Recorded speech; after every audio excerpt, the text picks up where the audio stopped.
Շանթիեթերը շարունակում է հեռանկարը։ Պատմական այց, այսպես գնահատվեց Հայաստանի վարչապետի աշխատանքային այցը Թուրքիա, որտեղ Նիկոլ Փաշինյանը հանդիպեց Ռեջեփ Էրդողանի հետ եւ քննարկեց հայ-թուրքական հարաբերություններն ու տարածաշրջանային զարգացումները, այդ թվում Ադրբեջանի հետ տեղի ունեցող գործընթացները։ Այդ այցելությանն ու բանակցությունների արդյունքներին ենք այսօր անդրադառնալու թուրքագետ Նելի Մինասյանի հետ զրույցում։ Տիկին Մինասյան, շնորհակալություն մեր հրավերն ընդունելու համար։ Այսպեսով ձեր գնահատմամբ ինչ կարևորություն եւ նշանակություն ուներ Հայաստանի ղեկավարի այցը Թուրքիա հենց այս ժամանակաշրջանում։ Տեսեք, երբ որ տարածաշրջանը ըստ էության պայթյունային իրավիճակում է գտնվում եւ մենք տեսնում ենք Մերձավոր Արևելքում կրկին խոշոր պատերազմի հավանականություն եւ որը այս դեպքում արդեն ուղիղ Հայաստանի սահմանի մոտ է եւ էության մեջ Հայաստանի համար լի բազմաթիվ վտանգներով այս համատեքստում եթե մենք աշխարհական ուրեմն խնդիրների համատեքստում ենք դիտարկում այցը կարեւոր էր Այսինքն ինչ որ առումով պայմանավորված է նաև ստեղծված իրավիճակով, ինչ որ այսօր կա, որովհետև ըստ էության Թուրքիայում եւս անհանգստությունները բավականին մեծ են կապված այս իրավիճակի հետ, որովհետև Մերձավոր Արևելքում ըստ էության մյուս պատերազմների օջախները դեռ ամբողջությամբ չէին մարել, դեռ կային բազմաթիվ խնդիրներ ու դրանց ավելանումը մեկ այլ նոր խնդիր էսպես, սա առաջին։ Երկրորդը իմ կարծիքով կարևոր է նաև գործընթացի երկխոսության պահպանումը, այս դեպքում երկկողմանի ուղիղ ըստ էության շփումները, որովհետև այս ամբողջ ժամանակահատվածը ցույց տվեց, նկատի ունեմ անկախությունից ի վեր, որ մեծ հաշվով խոշոր տերությունները եւս առանձնապես մեծ ճնշումներ չկարողացան, հա, եթե ընդհանուր ամփոփենք այս 30 տարիները Թուրքիայի վրա այնպիսի ճնշումներ բանեցնել, որպեսզի նա համաձայնվի ուրեմն հարաբերություններ հաստատի եւ ավելի շուտ ավելի տեսանելի է, որ երկկողմանի այսպես բանակցությունների գործընթացների արդյունքում գուցե ավելի դրական ուրեմն արդյունքներ մենք ունենանք, քան թե կրկին եթե դրան միջամտեն այսպես խոշոր տերությունները եւ վերջապես Թուրքիայի դիրքորոշման մեջ նկատելի շատ քիչ փոփոխություններն է։ Ճիշտ է դեռ, քանի որ գործընթացը ըստ էության այցը առանց արդյունքների տեղի ունեցավ, փաստացի, բայց ըստ էության մենք շարունակում ենք գործընթացի մասին խոսել, ոչ թե կոնկրետ հիմա արդյունքներ քննարկել, եւ այցը ցույց տվեց, որ ըստ էության կողմերը հետագայում էլ կգնան այդ երկխոսությանը եւ գուցե մենք առաջիկայում տեսնենք որոշ փոքր դրական քայլեր այս ուղղությամբ։ Իսկ ձեզ ինչով է այս այցը համարվում պատմական, եթե հաշվի առնենք, որ նախկինում եւս Հայաստանի ղեկավարներ եղել են, որոնք որ այցելել են Թուրքիա։ Տեսեք, նախ պատմական բառի հետ կապված ես ինքս մի փոքր վերապահումով եմ մոտենում։ Այցը պատմական գնահատվեց այն ենթատեքստում, որ ըստ էության չունենալով դիվանագիտական հարաբերություններ, նկատի ունեմ 91 թվականից ի վեր, սա առաջին աշխատանքային այցն էր։ Այո, մեր ղեկավարներից, մասնավորապես Լևոն Տեր-Պետրոսյանն է 2 անգամ եղել, Ռոբերտ Քոչարյանն է եղել, Սերժ Սարգսյանն է եղել, բայց դրանք բոլորը ինչ որ գործընթացների այսպես համատեքստում են եղել Թուրքիայում։ Ոչ մեկը պաշտոնական այց չի կատարել, ավելի շուտ կամ աշխատանքային, որտեղ սա աշխատանքային էր։ Սա առաջին, այսինքն այս ձևաչափով, այն էլ որ կողմերը չունեն անգամ էության մեջ պայմանավորվածություն հարաբերությունների հաստատման տեսանկյունից, այս համատեքստում կարելի է եւ կարծում եմ այս համատեքստը դիտարկելով էր, որ նաեւ մամուլը տարբերվելուց սա որակեցին պատմական։ Իսկ եթե զուտ մենք իսկապես պատմական ենթատեքստում ենք դնում, իմ կարծիքով այս փորձը իրականում այդքան էլ պատմական չի, որովհետև չկա արդյունք։ Եթե լիներ արդյունք, օրինակ կոնկրետ հայտարարություն, պայմանավորվածություն, ժամկետների նշում սահմանների բացման եւ դիվանագիտական հարաբերությունների հաստատման տեսանկյունից, այստեղ մենք իհարկե կունենանք միանշանակ արդեն այդ հասկացությունը, այդ տերմինը կարող էինք օգտագործել։ Իսկ այն փաստը, որ Հայաստանի ղեկավարը Ստամբուլ է այցելում Թուրքիայի ղեկավարի հրավերով, ինչի մասին է խոսում։ Իմ կարծիքով դա առաջին հերթին պայմանավորված էր աշխարհական այն իրավիճակով, ինչը որ ձևավորվել է եւ դրա համատեքստում Թուրքիայի արտաքին քաղաքականության որոշակի այսպես առաջնահերթությունների փոփոխությունով այս համատեքստում առաջինը պետք է դիտարկել, երկրորդը բուն հայ-թուրքական գործընթացի համատեքստում պետք է դիտարկել, որովհետև միջազգային հանրությունը ըստ էության հատկապես արևմուտքը անդադար նշում է հայ-թուրքական հարաբերությունների կարգավորման այսպես անհրաժեշտության մասին եւ սա նաեւ վարչապետին Թուրքիայում ցույց տված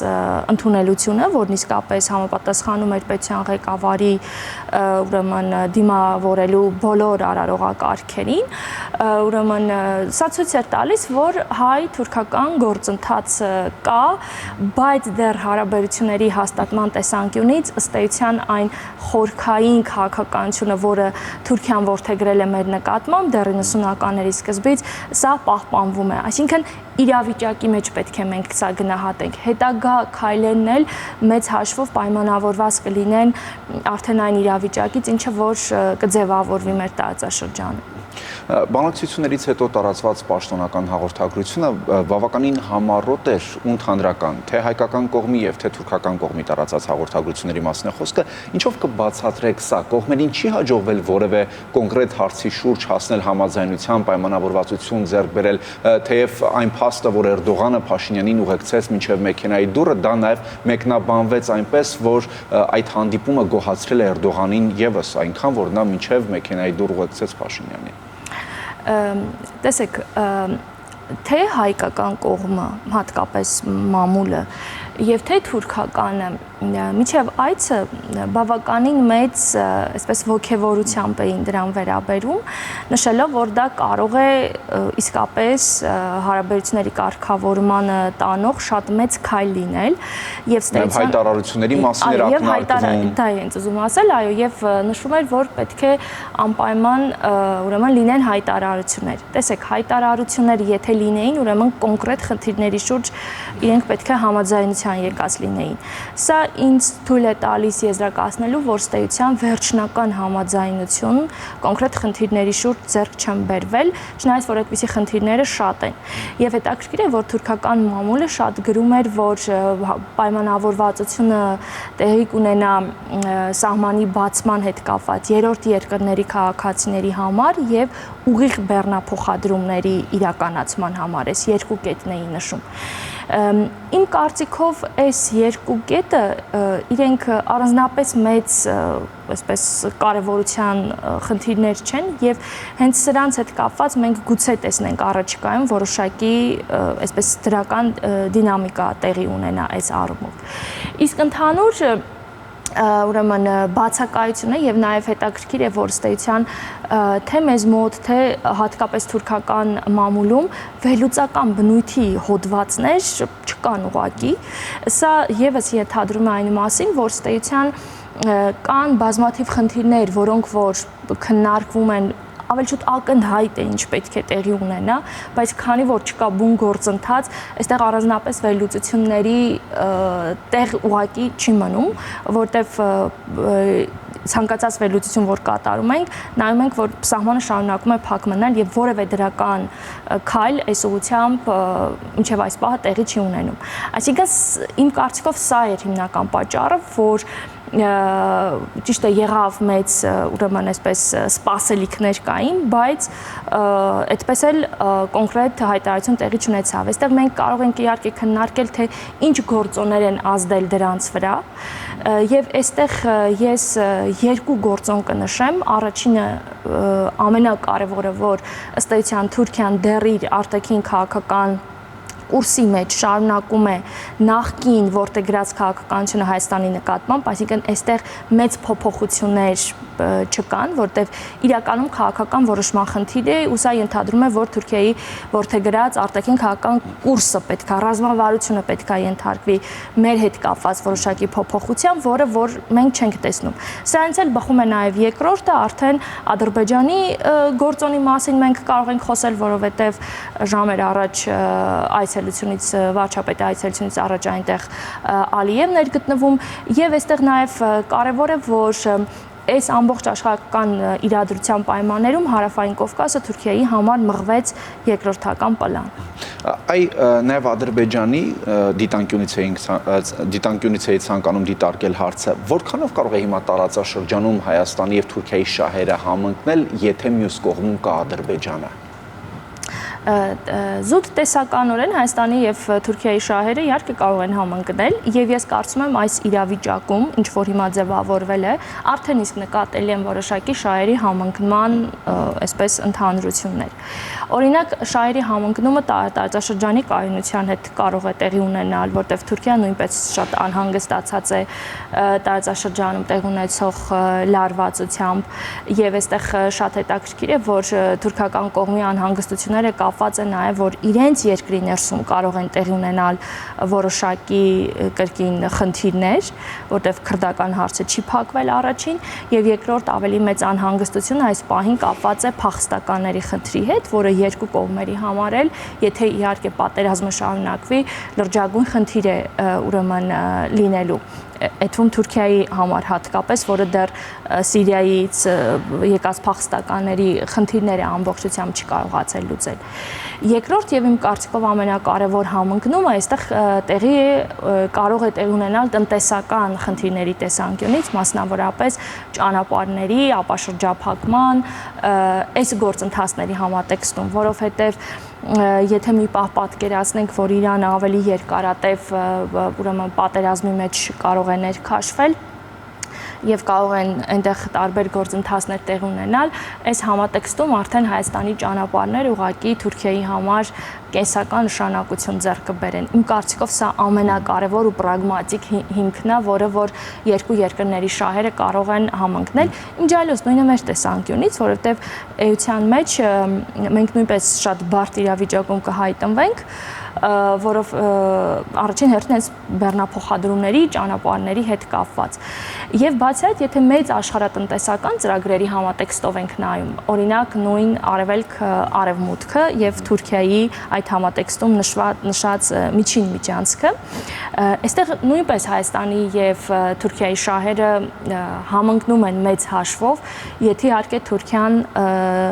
թուրքախոս պետությունների, այսինքն թուրքական աշխարհի այդ սկզբունքները առաջ չքաշի։ Եթե դրանք նա առաջ չքաշի, չփորձի դրանք այսպես անգամ կոշտ ուժի միջոցով կյանքի կոչել, իրականում համընկնում են շահերը, որտեղ տարանցիկ նույն ճանապարհի մեջ են մտնում։ Եվ տեսեք, թերևս սա է թե ամենակարևոր խնդիրը, որ վարչապետը հենց ամենաառաջինը շեշտը դրեց խաղաղության խաչմերուկի վրա, որը փաստացի միջին միջանցքի այսպես մասն է հանդիսանում։ Տիկին Մինասյան, հաշվի առնելով այդ ձեր մատնանշած թուրքական մտահոգությունները, արդյոք դա նշանակում է, որ Թուրքիան եւ հետեւաբար նաեւ Ադրբեջանը չեն գնա արկածախնդրության եւ հաշվի առնելով ստեղծված իրավիճակը չեն օգտվի առիթից եւ օրինակ հարձակում գործեն Սյունիքի վրա, այսպես կոչված Զանգեզուրի միջանցքը բացելու համար, ինչպես շատ այսպես հոռետեսական վերլուծություններ լինում էին, եթե Իրանը ներքաշվի պատերազմի մեջ, մյուս կողմից թուրք-ադրբեջանական տանդեմը սկսի գործել։ Հիմա դեռևս զսպվածություն ենք նկատում այդ տանդեմի մոտ։ Նախ առաջին Ադրբեջանը ռազմական գործողությունների գնալուց, եթե գնա ռազմական գործողությունների, ուրեմն դա նշանակում է, որ Թուրքիան այդ խնդիրը իրականում այդ հարցը լուծվել է այսպես Անկարայում, այսպես ասեմ, որովհետև նրանց միջև դեռևս 2011 թվականին ստորագրված այդ համապարփակ մեծ ռազմավարական պայմանագրում հենց նման կետ կա, որ Բաքուն առանց Անկարայի թույլտվության կամ չգիտեմ ինչ բառ կարելի օգտագործել ռազմական գործողությունների չի գնա։ Սա առաջին, այսինքն այստեղ ուղղակի երկրորդ կարծիք չկա, որ եթե Բաքուն սկսի ինչ-որ գործողություններ, ապա Անկարան նրան աջակցելու է տարբեր մակարդակներով, ինչը որ մենք փաստացի արդեն տեսել ենք երկու անգամ։ Սա առաջին, երկրորդ, հիմա եթե գանք տարածաշրջանային ստեղծված իրադրությանը, այո, տարածաշրջանային իրադրությունը շատ լարված է եւ շատ մտահոգությունների տեղիք է տալիս տարբեր շերտերով, այդ թվում նաեւ ռազմական ուրեմն էսկալացիայի կամ հարձակման կամ այլ տեսքով, բայց իմ կարծիքով մինչև այս պահը դուք էլ նշեցիք, որ կա զսպվածություն եւ ես կարծում եմ, որ առաջիկայում այդ զսպվածությունը կշարունակվի նրանց կողմից, որովհետեւ խնդիրները լրիվ այլ հարթության մեջ են գտնվում։ Այսինքն ես երկու շատ կարևոր հանգամանք նշեմ, որոնց հիմքով կարծում եմ, որ չի լինի էսկալացիա առաջիկայում։ Ուրեմն առաջինը դա կապված է ուրեմն Միացյալ Նահանգների ներգրավվածության հետ։ Մենք տեսնում ենք, որ Իսրայելը ըստ էության մենակ չէ, Իսրայել-Իրան այս հակամարտությունը երկու պետությունների միջև զուտ հակամարտություն չէ, այստեղ ամբողջությամբ ներգրաված է Միացյալ Նահանգները եւ անգամ ուղիղ ներգրավվածություն ցույց տվեց, երբ որ ուրեմն հարվածեց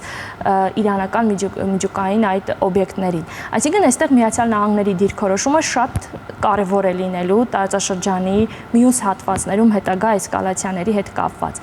Իսկ համենայն դեպս միջև այս պահը մենք Միացյալ Նահանգների դիրքորոշումը Հայաստան-Ադրբեջան հարաբերությունների հետ կապված ուրեմն տեսել ենք եւ կարծում եմ այստեղ Միացյալ Նահանգները ավելի շատ զսպողի դեր է կատարել եւ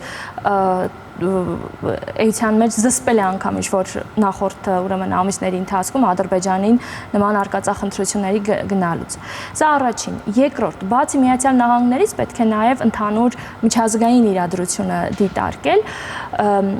որովհետև Հայաստանի վրա հարձակվելու դեպքում այդ երկու կողմը պետք է ունենան էության մեջ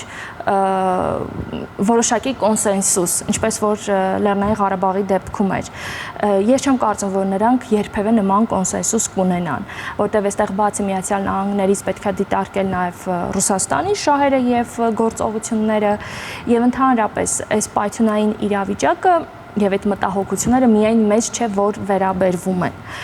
Ես արդեն նշեցի, որ Թուրքիայում նույնպես շատ լուրջ անհանգստություններ կան եւ թուրքական կողմը, երբ որ այս օրերի խոսում է կայունության մասին, ես կարծում եմ իրենք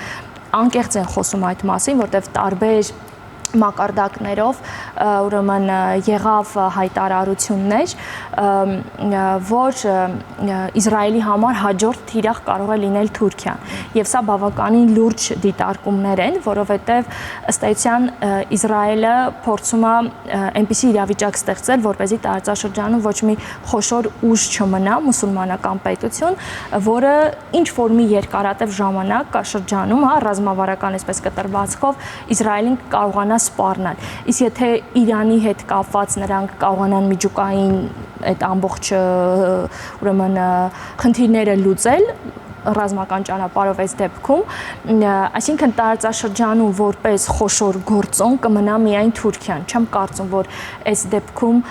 Արևմուտքը օրինակ Թուրքիային թույլ կտա ավելի իր գործոն լինելը տարածաշրջանում ամրապնդի, այլ հակառակը կգնա ավելի զսպման ուրեմն տեսանկյունից։ Այսինքն այս երկու խնդիրների հիման վրա ես կարծում եմ, որ էսկալացիա առաջիկայում տեղի չունենա։ Շնորհակալություն։ Շնորհակալ եմ։ Հեռանկարում թուրքագետ Նելի Մինասյանն էր։